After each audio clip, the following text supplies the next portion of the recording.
Welcome, Guy, to Spain. Thank you. It's a pleasure to be back in Spain. Right. For us, it's a pleasure to welcome you as well. We like the first question for us. We know you've explored learning in depth. What is learning? If you had to define it. What is learning? Oh, big question first. Right? That's right. Learning is getting better at something. Learning is an expansion of capacity, capability. And that might be to see things more clearly, to understand things more deeply, to be able to perform some skill more gracefully or more effectively. So it covers a whole range of different things. But so everybody can learn? Everybody can learn, and it's probably the ability to learn is probably the most important asset that we have, because it's the one thing that's never going to go out of date. All various skills might come and might go, technology changes, but one thing you can be sure of is that our ability to learn is always going to be our number one asset. And do you think schools help or don't help? I think schools, they mean to help, and for many children they do help, but you have to understand the different level of learning that schools are involved in. So some schools are very focused on the acquisition of knowledge and a kind of intellectual understanding. And I think most schools are reasonably effective, some more than others at that level. But I'm very interested in the capacity to learn itself. And some schools, certainly in my country, traditional schools, good schools, schools that get good examination results, have not been so good at helping to preserve and expand students' capacity to learn and their appetite for learning. Unfortunately, as people grow up, sometimes their confidence as learners and their skill as learners may be reduced as well as being expanded. And in some forms of traditional education, it's possible, unfortunately, to make students more passive, more dependent on their teachers, more timid, more frightened of making mistakes, and therefore less adventurous, more conservative in their approach to learning. So I think we're beginning to understand that schools affect children on a number of different levels. And if we are to prepare kids for the 21st century, the complex changes and uncertainties of the 21st century, we have to make sure that we're having a positive effect on all those different levels. And that's something a little new in education, and we're still learning how to do that really successful. I usually say that children start school, as you say, with a big appetite for learning, and they finish with a big obsession about passing tests. Yeah. So you think testing and the culture of exams are in some ways, they, as I say, it depends on the different type of learning. You know, if you value the possession of facts and traditional understandings of mathematics or physics or Spanish history or whatever it might be, these things are important, they're valuable, but not if you teach them in a way that reduces children's curiosity and imagination and willingness to experiment and their sense of themselves as independent, confident, self-reliant learners. That's the big problem. So we just have to adjust what we're doing in schools. I think it's not a revolution, but it's a matter of a small evolution of teachers' behavior in schools and teachers' understanding of these different layers or levels of learning. If we can get that right, then I think we'll be able to really prepare kids for the 21st century and not maybe for the 19th century. Which is the biggest challenge for a school? Changing the curriculum or changing the methodology the teachers teach? I think the most important, well, they're both important. But for me, the biggest challenge is changing the methodology, changing the pedagogy in schools, because it's through the pedagogy, the way the teachers create a culture or a climate in the classroom that children develop, often unconsciously, these attitudes or habits of mind towards learning, which either makes them more curious and more courageous, or less curious and less courageous. So I think that's important. But obviously there is a huge question about what is the most important knowledge for children to have. My friend David Perkins from Harvard talks about, he poses the question in his latest book, what is it that we can confidently predict most young people are likely to need to know in order to flourish in the 21st century? And this is a question, it's a deep question, it's a difficult question. Is it really how to add fractions or some long forgotten historical event? Do those things still deserve their place in the curriculum? Or maybe there are other things that are a better preparation for life? Because for me, school is not just handing on the treasures of the past. More importantly than that is preparing people to live well in the future. So we have to think carefully both about the methodology and about the content and about the curriculum, I think. And if you had to choose some changes in methodologies, which changes do you think are helping learning more nowadays? I think the things we need to do are just help teachers realize how much they are, often unconsciously or unintentionally, creating I like to think of it like a current in the ocean, an undercurrent in the room, which is drawing children towards becoming more independent and more responsible, or more dependent and more only focused on passing the tests. And there are so many little aspects. The work that we've been doing, and a number of other groups around the world, is to just discover what these different cultural signifiers, cultural messages are. The decoration, the posters that you put on the walls of the classroom, the choices that you make about what to display of students' work, the language that you use, particularly when you're talking to children about their successes and their failures, the messages, the interpretations that we offer to them. The way you lay out the furniture in the classroom makes a big difference to the way children behave. The way you mark their work, the way you write reports about them. Every aspect of schooling is either learning, what I call learning power positive, building positive dispositions to learning, or learning power negative. And teachers, I think, just need to become more aware, more conscious, more intentional about making sure that those messages are the right ones.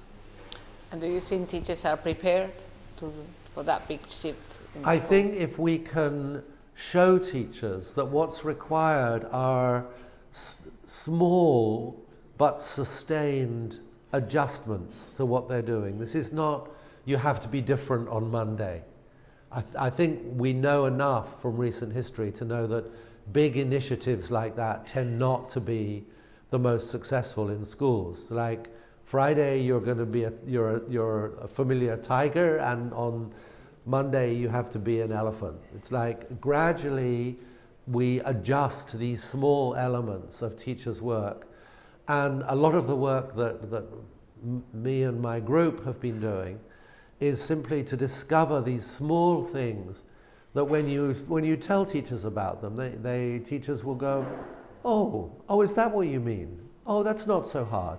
I could try that with my group tomorrow. And some of these things you can do just like that, and some of them require, they're more conscious habit change by teachers. And we know to change a habit, to change a dietary habit, takes a month or two in order to sustain, to embed that change, so it's just part of your nature. So what's needed is real clarity about the direction of this change for teachers, clarity by teacher trainers, and the right kind of continuous support that is both gentle but relentless, just constantly encouraging and requiring teachers to move in this direction. So I think it's a culture change process, and I think it takes a couple of years to make that shift in a school. But it's perfectly possible, and I think anything smaller than that, anything more glossy, probably is not going to work. You set up a group, you said, so Institute of Research? There are a number of people around the world that I work with in a more or less formal way. Many of them practitioners, some of them academics, some of them retired head teachers. So we have a large network of teachers, colleagues, co-researchers, just teachers in a little school somewhere in the countryside in Poland or in New Zealand or in Argentina, who are busy making the knowledge about what this pedagogical shift looks like. So I'm not one for building a big empire and having a fancy new building, but I am one for creating these networks of common desire to make sure that our children come out of school as powerful learners, not just as effective test passers. Do you think it's important, the collaboration between universities and schools, academic researchers and plain teachers? I think it is important. My experience of working with universities is that often they're rather slow to move, and most of my research work, and I have to say my pleasure, having been an academic, having been a professor or working in universities for, I don't know, 45, 50 years, I find it much more gratifying and much more practical, much more rewarding to work directly with practitioner groups. But the expertise, the depth of understanding that academics can bring, if they have the right practical orientation and the right philosophy and the right values, can also be enormously helpful. Right. What are the big C's? The big C's, yeah. The big C's. Yeah. In teaching Ruby. Oh, from our book, Educating Ruby. That's right, yeah. So I think it's one of the things behind the work that we do is you have to have real clarity about what the habits of mind are that children need to flourish in the 21st century.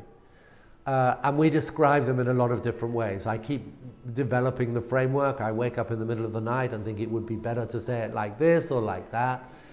So in one of our publications, a book called Educating Ruby, we talk about the 7 C's, which are curiosity, communication, good communication. Most of them are pretty obvious. Collaboration, learning to be an effective collaborator. I'm not sure if I can remember them all off the top of my head. Good, the development of creativity and imagination.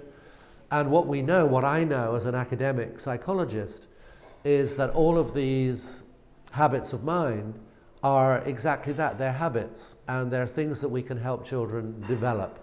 Their minds are not predetermined by their genetics.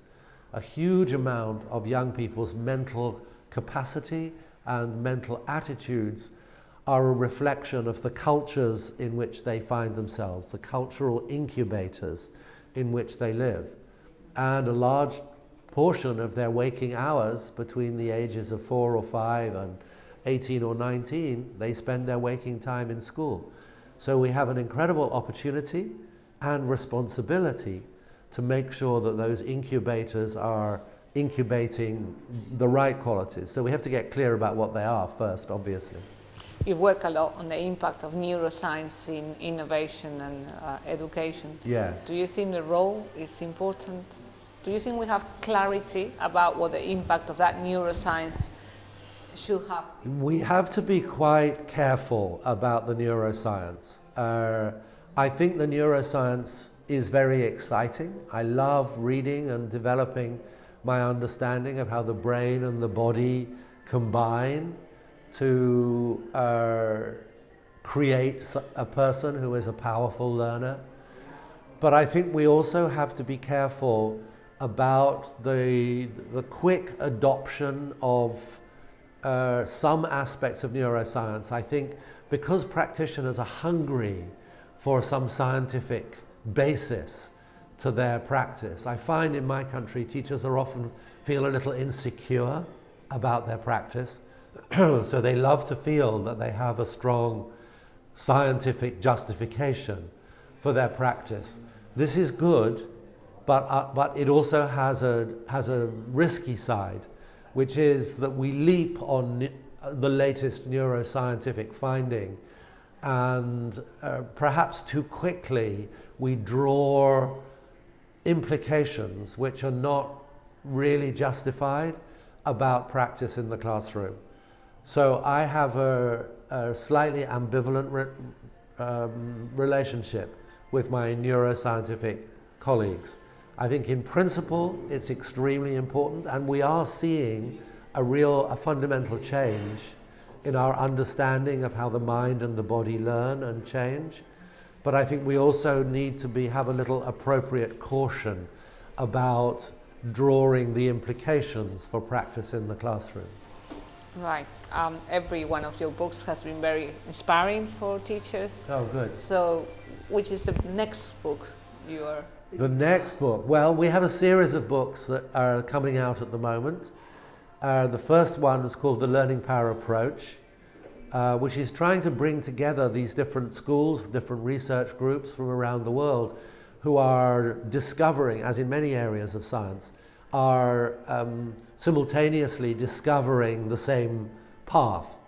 And we need to bring that work together. So that's the first book. But now we're busy translating that information into very practical little ideas and practices for teachers.